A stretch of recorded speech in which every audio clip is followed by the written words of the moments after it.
할렐루야. 네. 예, 오늘 제목은 유일한 가치입니다. 남의 떡이 더 커 보인다라는 이야기를 여러분 알고 계시죠? 내 떡에 대한 기준이 없기 때문에 남의 떡이 더 커 보이는 거 아니겠습니까? 그쵸? 남이 갖고 있는 게 더 좋아 보이는 거예요. EBS에서 실험을 했습니다. 유치원에 다니는 2명의 친구들에게 똑같은 양의 빵을 만들어가지고 줬습니다. 자, 그러나 하나는 굉장히 면적이 넓게 하면서도 두께를 아주 얇게 이렇게 만들어서 주고, 또 하나는 두께는 두껍지만 면적이 굉장히 작은 그런 빵이었습니다. 자, 그리고 사회자가 두 친구에게 질문합니다. 어떤 빵이 더 커 보여? 이렇게 질문을 하죠. 여러분은 어떤 빵이 더 커 보일 거라고 생각이 드십니까? 넓은 빵? 유치원 수준인가요? 자, 우리는 그 빵이 같다는 것을 압니다. 그쵸? 어떤 빵이 더 커 보이냐? 자, 유치원생들의 눈에는 바로 여러분들이 대답한 그 정답을 얘기를 했습니다. 면적이 크면 빵도 크다라는 그런 1차원적인 생각으로 대답을 한 거죠. 어떤 빵이 더 크냐는 기준이 뭐였습니까? 단순히 보이는 면적? 그게 아니죠. 빵의 양이었습니다. 빵의 양. 유치원생은 근데 이 양에 대한 기준을 배우지 않았기 때문에 그런 대답을 했다고 그렇게 이제 나왔거든요. EBS에서 했던 이런 실험은 가치에 대한 기준이었습니다. 굉장히 좋은 그런 사례였는데요. 가치가 무엇인가? 자, 또 하나 예를 들겠습니다. 남아프리카 공화국에 다이아몬드 광산 개발이 시작된 것은 아주 우연한 그 기회를 통해서였다고 합니다.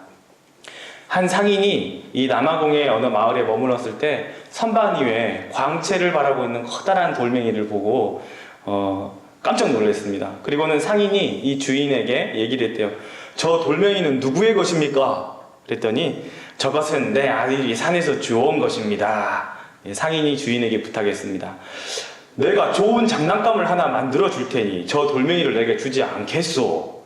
그랬더니 이상하게 우리나라 옛날 전설 같은데 분위기가 남아공 그쪽이에요. 네. 그랬더니 주인이 선반에 놓인 이 광채난 돌멩이를 딱 내려가지고 딱 주면서 그렇게만 해주신다면 감사하지요. 제 아들도 매우 기뻐할 것입니다. 딱 이렇게 얘기를 한 거예요. 주인은 이 상인에게 몇 번이나 고맙다고 인사를 했습니다. 자, 그것이 값비싼 다이아몬드라는 사실을 전혀 몰랐습니다. 결국 이 돌은 케이프타운의 보소서 상인에게 12만 5천 달러에 팔렸습니다. 굉장히 어마어마한 돈으로 팔렸는데요. 중요한 거는 이게 돌인지 다이아몬드인지 모르기 때문에 그 가치를 매길 수가 없었다는 거예요. 그 돌멩이의 주인은 그냥 돌이었어요. 그러나 이 상인에게는 그건 돌이 아니죠. 그건 다이아몬드였습니다. 가치를 알고 있기 때문입니다. 가치는 무엇이 우선순위인지 또 무엇이 중요한지를 알게 만들어줍니다. 절대적 가치가 없기 때문에 항상 우리는 이런 남들과 비교를 하게 됩니다. 얼마 전에 저번 주에 종강을 한 맘투맘에서 우리가 함께 나누었던 내용들이 있습니다. 우리가 다른 엄마들과 비교하는 것, 왜 비교를 할 것인가, 비교를 하는가, 이것도 모자르고 또 저것도 모자르고 나도 모자른데 자식도 모자르고 모자랄 수 있습니다. 그러나 그 모자름 때문에 주의 은혜가 더욱 필요한 것 아니겠습니까? 내 능력대로 할 수 있는 거 다 해서 얻는다고 한다면 얼마나 교만해지겠습니까? 하나님 없이도 뭔가가 된다는 것은 대단히 무서운 일입니다. 사무엘의 엄마 한나가 간구했던 기도는 아들이 없어서였습니다. 그것으로 인해서 얼굴이 벌게지도록 기도했습니다. 모자른 것이 인생의 실패가 아닙니다. 하나님이 없어도 뭔가가 된다는 사실이 바로 그것이 실패라는 사실을 기억해야 한다는 것입니다. 다 갖고 있다고 해서 행복하거나 성공이라는 것은 결코 아니라는 사실이에요. 오히려 뭔가가 부족해 있고 뭔가가 모자랄 때 우리가 더욱더 주님께 매달려야 할 이유가 아닌가 생각해 보게 됩니다. 오늘 본문 말씀에서도 예수님의 사역은 그렇게 오랜 기간이 아니었습니다. 그러나 예수님께서 이 공생의 3년의 기간은 오늘 우리에게 이 사망의 저주를 해결하실 그런 해결하신 능력이라는 사실을 우리가 되새겨야 합니다. 천국 복음을 전하시고 그리고 십자가에서 죽으시고 다시 3일 만에 부활하신 후에 승천하신 것, 예수님의 사역이 3년이면 충분합니다. 그리고 예수님을 믿고 따르던 제자들이 기도 중에 성령의 충만함을 받고 또 복음을 전하는 사역을 하게 됩니다. 성령 하나님께서 이 제자들에게 놀라운 은혜를 더하게 되었습니다. 절대적 가치는 예수님의 사역이 끝나고 나서 끝나는 것이 아니었습니다. 세월이 흘러도 그리고 어떤 원리나 관계도 영향을 미치지 못하는 중요성을 우리는 가치라고 합니다. 예수 그리스도의 사역이 오늘까지 우리에게 생명이 되는 이유는 예수 그리스도께서 절대적 가치이기 때문에 그렇습니다. 예수님만이 우리의 길, 우리의 진리요, 우리의 생명이기 때문입니다. 그 누구도 해결할 수 없었던 죄와 사망의 문제를 해결하신 유일한 분이시기 때문입니다. 예수님만 하실 수 있는 이 3년의 이 복음 사역이 예수님의 승천으로 끝나버렸다면 그 가치 역시 떨어지고 그리고 별 볼 일 없어야 할 것입니다. 그러나 예수님의 이 승천 이후에 계속해서 복음의 현장이 활기를 띠고 복음 사역이 점점 더 흥왕해지고 지금까지도 놀라운 이 사역의 결과들이 보고되고 있습니다. 어제 코리아 헤럴드 경제판에 이런 기사가 났습니다. 중국이 15년 뒤에는 세계 최고의 기독교 국가가 될 것이다라는 전망의 기사입니다. 현재 중국 내 크리스천의 수는 3%에 미치지 못하고 또 중국 공산당은 신자 수 증가를 우려해서 공공연히 기독교 신자를 공개하기도 했지만 그 증가세는 막지 못할 것으로 전망하고 있다. 그러면서 영국 일간 파이낸셜 타임즈는 엊그제 6일 당일 그때 현지 시간으로 중국 당국이 집계한 공식적인 크리스찬은 3천만 명이지만 실제로는 가톨릭과 개신교 신자 수가 1억 명에 이르며 이는 8,670만 명 중국 공산당 당원들의 수보다 더 많다고 보도했다고 합니다. 전문가들에 따르면 개신교가 특히 가장 빠르게 성장하고 있는 종교로 향후 15년 안에 전 세계에서 가장 많은 신도를 보유하게 될 나라라고 FT는 전망했다고 합니다. 오늘날까지도 이 복음 사역이 굉장히 활발하게 흥왕하고 있다는 사실은 예나 지금이나 어제나 오늘도 앞으로도 계속해서 동일하게 역사하시는 그 예수 그리스도의 그 놀라운 복음이 우리에게 그리고 그들에게도 여전히 영향을 미치고 있다는 사실입니다. 복음은 오늘도 살아있는 하나님의 역사로 나타나고 있습니다. 이 복음을 막을 수가 없습니다. 하나님의 능력은 그 누구도 막을 수가 없습니다. 여러분, 벤틀리나 포르쉐 또 폭스바겐 이런 차들이 왜 높게 팔리는지 아십니까? 수입해서 비싼가요? 아니, 그런 얘기가 아니죠. 루이비통, 샤넬, 크리스찬 디오르 왜 이런 것들이 비싸게 오랜 시간이 지나도 가격이 떨어지지 않고 오히려 더 가격이 시간이 지나면 지날수록 가격이 더 오르는 이런 현상을 보게 될까요? 오랜 역사가 이 네임밸류를 받쳐주고 있기 때문에 그렇습니다. 그러나 이런 네임밸류라는 가치를 올리는 결정적인 이유가 무엇인지 아십니까? 그것은 이 브랜드를 누가 착용했냐는 겁니다. 사실 처음부터 이 브랜드가 이름 있는 브랜드는 아니죠. 이 브랜드가 가치가 있기 시작한 아주 그런 배경들이 다 있기 때문입니다. 누가 그걸 타고 다니느냐 굉장히 중요한 거죠. 역사 중에는 정말 유명 인사들이 어떤 차를 탔냐, 어떤 차를 선호했냐, 왜 그 시계냐, 왜 하필 저 스카프를 차고 나왔느냐, 왜 저 지갑을 들고 나왔을까가 중요한 거죠. 포르쉐가 왜 유명합니까? 영국이나 프랑스의 수많은 랠리에서 1등을 했기 때문에 그렇습니다. 수많은 경쟁 차들을 앞지르고 그 차가 험악한 지역에서도 그리고 험한 그 트랙에서도 여전히 성능을 발휘하고 고장나지 않으면서도 최고 속도로 그 1위를 달성했다는 것. 그것이 바로 그 브랜드의 가치입니다. 그 차를 만든 사람이 포르쉐였어요. 그 포르쉐가 폭스바겐이라는 나중에 차를 만들게 되죠. 어쨌든 이 폭스바겐 회사의 자회사가 포르쉐입니다. 중요한 거는 그 폭스바겐이나 포르쉐나 뭐 벤틀리나 다 같은 회사인데 굉장히 유명하게 된 이유가 바로 그런 여러 역사적인 그런 아주 수많은 대회를 통해서 그 대회가 그 차들이 인정을 받았기 때문에 그렇습니다. 그런데 더 중요한 건 뭐냐면 그 차를 누가 타고 나왔느냐예요. 누가 타고 나왔느냐. 수많은 영화제가 시작되거나 수많은 또 대통령이 나오거나 할 때 그 사람들이 타고 나온 차가 무슨 차냐. 그 사람들이 폭스바겐을 타고 나왔다. 그 사람이 포르쉐를 타고 나왔다. 그러면 그 차가 그 브랜드의 가치가 굉장히 올라가게 됩니다. 그 사람들이 들고 나온 가방이 무엇이냐는 거예요. 프랑스의 대통령이 차고 나온 시계가 뭐냐는 거예요. 그래서 그 브랜드의 가치가 올라가게 되는 거고 높게 평가가 되는 것입니다. 자, 우리는 이런 오랜 역사를 가지고 이런 또 누가 이 유명 인사들이 그 브랜드를 상용했냐에 따라서 그 브랜드의 가치를 우리는 매기게 됩니다. 그런데 또 하나는 오랜 역사를 가지고 있다가도 없어져 버리는 그런 네임들이 참 많다는 거예요. 10일 날 얼마 전이죠. 뉴스에 노키아라는 그런 브랜드를 마이크로소프트에서 인수를 했었습니다.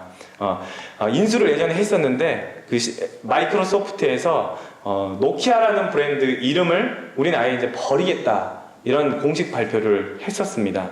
여러분 노키아가 어떤 회사인지 아시죠? 1865년에 핀란드의 그 프레디릭 이데스탐이라는 분이 설립한 회사입니다. 세계 최대의 휴대전화 회사입니다. 이 회사가 2010년 휴대전화 분야에서는 세계 시장 점유율 1위를 했던 그런 회사입니다. 우리는 뭐 삼성 그리고 또 뭐 다른 어떤 회사들 말고는 잘 모르죠. 이 노키아라는 회사가 굉장히 대단한 회사였습니다. 그런데 그렇게 무너지지 않을 것 같은 그 굴지에 세계 최고의 회사가 인수 합병을 당했고, 그리고 MS에서는 이 합병한 이 노키아라는 브랜드까지도 버리겠다라고 공식 발표를 했다는 겁니다. 여러분, 무너지지 않을 것 같은 이런 회사도 절대적이지 않기 때문에 무너져 버리고 맙니다. 가치라는 것은 영원하지 않습니다. 흐름에 따라서, 필요에 따라서 그 가치가 들쑥날쑥해진다는 것입니다. 예수님께서 승천하신 이후로 지금까지 더욱 이 복음이 흥황되고 전도되어지는 이유는 하나님께서 우리의 역사 가운데 역사하고 계시고, 무엇보다 태초부터 계셨고 지금도 살아계시는 분이 이 복음을 움직이고 계신다는 사실입니다. 복음이 가치 있다는 것은 오랜 역사를 뒷받침하고 있습니다만 더욱 결정적인 이유가 뭐냐면 이 복음을 누가 사용하시냐는 겁니다. 바로 하나님께서 예수 그리스도를 통해 이 복음을 사용하고 있다는 사실입니다. 그렇기 때문에 그 가치는 떨어지지 않는다는 겁니다. 이 복음은 하나님께서 예수 그리스도에게만 허락하신 유일한 가치입니다. 하나님은 오늘도 예수 그리스도를 믿는 자에게, 그리고 우리에게 성령을 주시고 그리스도 안에 있는 자에게 성령의 능력을 주셔서 이 복음의 삶을 살게 합니다. 하나님이 복음의 말씀으로 우리를 이끌고 계시기 때문에 이 복음은 유일한 가치가 되는 것입니다. 마태복음 5장 18절 말씀에 진실로 너희에게 이르노니 천지가 없어지기 전에는 율법의 1.1획도 결코 없어지지 아니하고 다 이루리라 라고 말씀합니다. 바로 이것이 가치를 얘기하는 것 아니겠습니까? 세상 천지는 흔들리고 없어질 것입니다. 그러나 하나님의 말씀은 결코 변하지 않습니다. 베드로전서 1장 24절 25절에 그러므로 모든 육체는 풀과 같고 그 모든 영광은 풀의 꽃과 같으니 풀은 마르고 꽃은 떨어지되 오직 주의 말씀은 세세토록 있도다 하였으니 너에게 전한 복음이 곧 이 말씀이니라 말씀하셨습니다. 꽃은 시들고 풀은 마르고 이 세상 것들은 없어지기 마련입니다. 사라지기 마련인데 우리의 가치가 거기에 시선을 두고 우리의 인상이, 우리의 가치가 같이 동달아서 요동치고 흔들리는 것을 발견하게 되더라는 것입니다. 자, 그렇다면 우리의 가치는 어디에 두며 어디에 두어야 우리가 요동치지 않으며 흔들리지 않는 삶을 살겠습니까? 여러분, 가치는 영어로 value 또는 worth라고 합니다. 영어로 예배는 영어로 worship이라고 하죠. worship은 가치라는 의미의 worth하고 신분을 가리키는 ship, S-H-I-P, ship의 합성어입니다. 그래서 worship이라고 하죠. 즉 worship은 뭐냐면 최상의 존경과 존귀를, 그것을 받을 만한 가치가 있는 분께 드리는 행위를 예배라고 하는 것입니다. 예배를 뜻하는 히브리어 단어는 아바드 그리고 샤하라는 단어가 있습니다. 이 두 단어는 섬기다 그리고 부복하다라는 뜻이에요. 헬라어로는 프로스퀴네오 이런 말이 있습니다. 이 뜻은 경배하다, 받들어 섬기다라는 뜻이죠.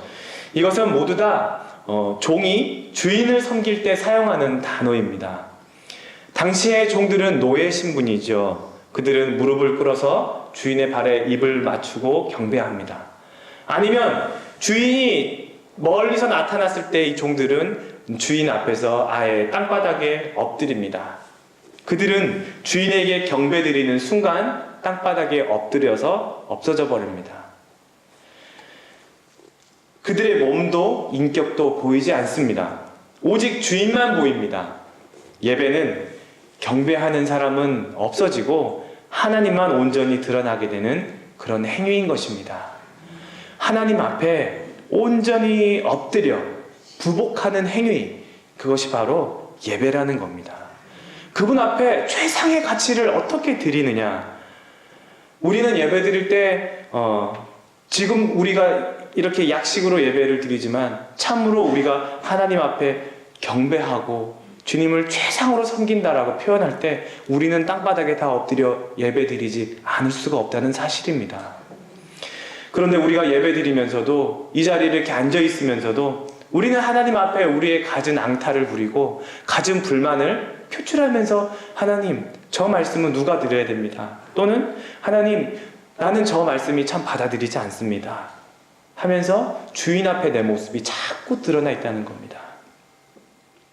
예배는 내가 없어지는 겁니다. 예배는 하나님께 최상의 가치를 돌려드리는 것입니다.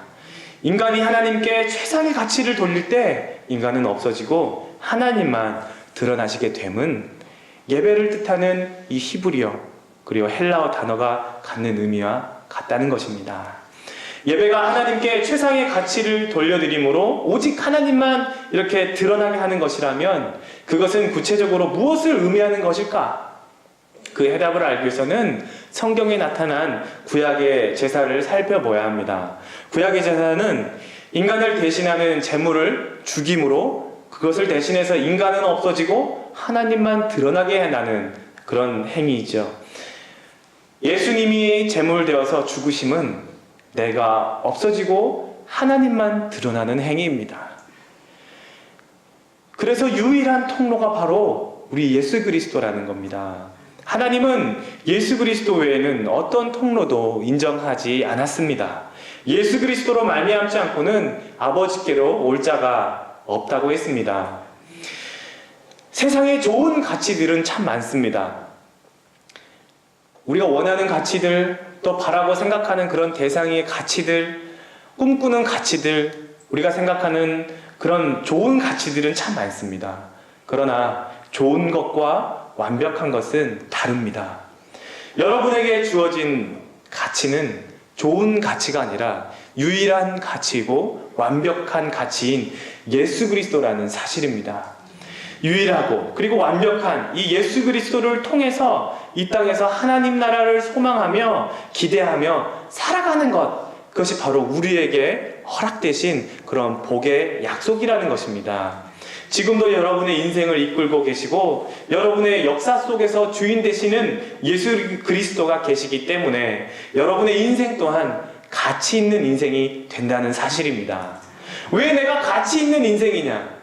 나는 최고의 성공한 삶을 살지도 않았고, 나는 성공한 대학에 가지도 않았고, 내 자녀가 성공한 그런 인류대학에 들어가지도 않았지만 왜 내 인생은 성공한 그런 가치 있는 인생이냐? 내 삶은 가치 있는 예수 그리스도가 있기 때문에 내 삶이 가치 있는 인생이 되는 것입니다. 누가 우리를 보고 실패한 인생이라고 하겠습니까? 누가 우리를 보고 인생을 헛살았다 말하겠습니까? 그렇지 않습니다. 우리의 인생은 예수 그리스도 때문에 아름다운 인생이고 가치 있는 인생입니다. 여러분이 복 있는 인생을 살고 계시는 것입니다. 예수 그리스도의 복음은 사망 권세를 이기는 능력입니다. 이 복음이 우리를 살릴 유일한 가치입니다. 세상적인 희망, 인간적인 기대는 시시각각 변하고 변동하고 하기 때문에 우리를 더욱 혼란스럽게 만들 수밖에 없습니다.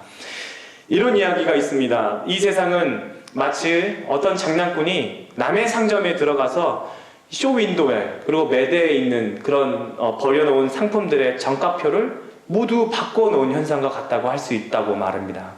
그 장난꾼은 비싼 물건에는 낮은 가격표를 붙여버리고 낮은 물건에는 싼 물건에는 값비싼 정찰제를 가격표를 붙여놨다. 그런데 우리는 그 물건의 가치는 보지 않고 그 가격표만 보면서 그 물건에 우리를 현혹하면서 우리를 이해시키면서 살아간다는 거예요. 우리는 우리를 진정으로 만족시키지 못하는 것들에 대해서는 너무 많은 대가를 지불하고 반대로 우리의 영혼이 진정으로 요구하는 것들은 너무나 등한시하고 있다는 사실입니다. 선지자 이사야는 이런 현상에 대해서 우리에게 이렇게 말씀합니다. 너희가 어찌하여 양식 아닌 것을 위하여 은을 달아주며 배부르게 못할 것을 위하여 수고하느냐. 이사야 55장 2절 말씀입니다. 그렇게 흔들리고 요동치는 세상적인 가치에 우리의 인생을 맡겨두고 거기에 내 자녀의 인생까지도 거기에 잣대를 두고 왜 이렇게 살지 못하니? 왜 이런 점수를 받지 못하니? 너는 왜 이런 학교를 가지 못하니?